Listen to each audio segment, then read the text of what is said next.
Stop profitizing. Just profitizing. Astango kwa sana utende musia mshonga wa mnao mchunga mamenyo mshonga wa rako mnao mnafamba nao mnafamba mshonga huyo ati msie mshonga huyo ati anza mshonga hiyo ndio mshonga uri mchukama chenyu mfuno muto comment na mshonga uri kama simukiro hapa hima ntoro chukama china baba makandirandira ndo kuprofita hii muzunzwa ndati makandirandira ndo kuprofita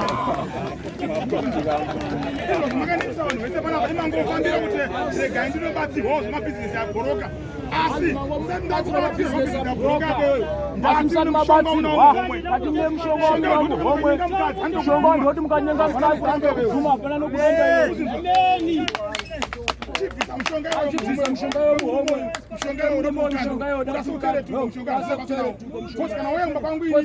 kwangu inini mshonga pano Wano sakaneta pana baba. Wano ukumbule wako. Mshonga wako wewe unaopana. Mshonga wako unaopana. Hiyo tutakwama chako wewe muomwe wewe. Tutakwama chako sine mtizo. Tutakwama chako sine mtizo. Ndio na ukuzingita pana bodu kwa pana paniteka. Ndizo. Ndizo ile. Ndio kuzingita pana boba pana boba.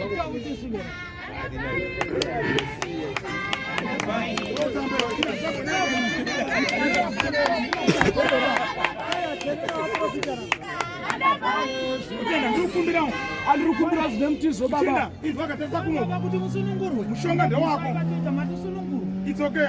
Aninga no ude boss unoshanda kwa hari.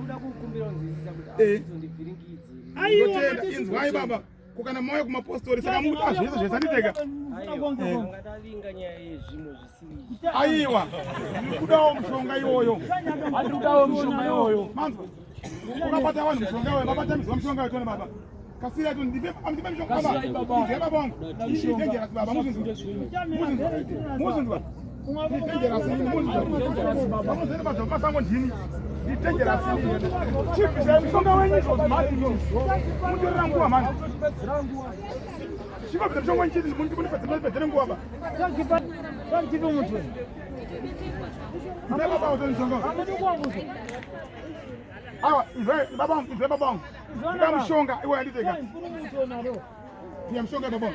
Tani wani mtu nalo. Chikare pasi baba. Harai baba. Ende mara mshonga baba ende mawiri ende mrase. Boss makausama omwe mimiga. Ndanga kumaka zone. Nda mawiri ende mara mshonga n'umurumo kasira hii. Watani mtoto mtu. Kumkaje robo kumkaje mura samtole tuko. Amano la chatole. Mara meni.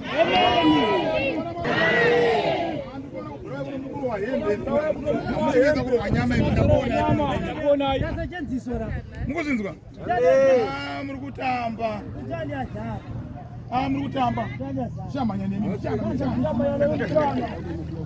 Haleluya. Mara meni.